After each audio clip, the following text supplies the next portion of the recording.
अफगानिस्तान के तालिबानों ने हेलमंद के अंदर पेशकदमी करना शुरू कर दी है और हेलमंद के अंदर उन्होंने कुछ जेलें भी तोड़ी हैं और जिसके नतीजे में अपने बहुत सारे अहम साथी जो हैं वो छुड़वा कर फरार हो गए हैं। अशरफ गनी को अब बहुत बड़ा दचका लगा है। पहले जो अशरफ गनी ने तालिबानों के साथ मुज़ाकरात करते हुए ये कहा था कि वो 5000 तालिबान को रिहा करेंगे। तालिबानों को रिहा तो अशरफ गनी ने नहीं किया, लेकिन तालिबानों ने खुद अपने साथियों को छुड़वा लिया है। दूसरी अहम बात यह है कि बदख्शां के अंदर लड़ाई अब भी जारी है और इतनी भीषण लड़ाई जारी है कि अमेरिका, अशरफ गनी की फोर्सेस, भारत वाले सारे के सारे अटैक करना शुरू कर दिए हैं बदख्शां के ऊपर, हेरात के ऊपर, गजनी के ऊपर, जिसके नतीजे में हुआ कुछ यूं है कि असले के गोदाम, असले के डिपो और तकरीबन 50 के करीब तालिबान जो है उनकी हलाकत सामने निकल कर आ रही है। नाज़रीन ग्रामी, ये डेवलपमेंट बहुत ही अहम और बहुत ही सेंसिटिव होती हुई जा रही है। मैंने कल आपको ये भी बताया कि तालिबानों के पास अब खतरनाक हथियार लग गए हैं। वो खतरनाक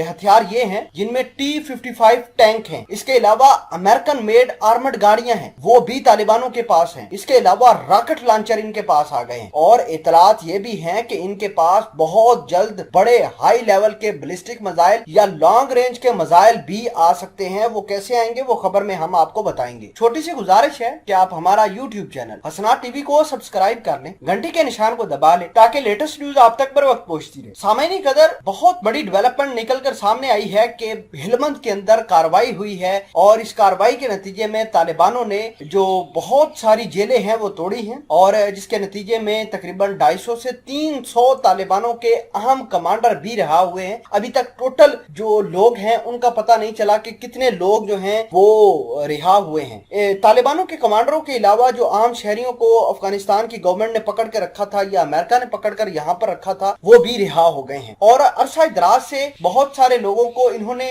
अगवा करके रखा हुआ था अमेरिका ने या अशरफ गनी की गवर्नमेंट ने। तो वो लोग जब हेलमंद की जेलों से बाहर निकल कर आए हैं सामने तो उन्होंने तालिबानों का फुल सपोर्ट किया है और कहा है कि हम तो बेजा ही जेलों के अंदर मर रहे थे, सड़ रहे थे, तालिबानों ने हमारी मदद करी है। इस तरह तालिबानों के लोग सपोर्टर भी निकल कर आए हैं जेलों से और उनकी फैमिली मेंबर भी तालिबानों को अब सपोर्ट करना शुरू कर दिए हैं। दूसरी बात यह है कि हेलमंद के बाद बदख्शां के ऊपर तालिबानों के जो असले के ठिकाने थे, असले के डिपो थे, वो तबाह किए गए हैं एयर स्ट्राइक करके और भारत बाज नहीं आ रहा। भारत लगातार अफगानिस्तान के ऊपर अटैक कर रहा है और तालिबान भी कहते हैं कि हम जिस तरह अफगानिस्तान के पायलटों को चुन चुन के मारा है ठीक वैसे ही भारत को भी मारेंगे, इनके भी पायलट को चुन चुन कर मारेंगे। तो भारत जो है बाज नहीं आ रहा।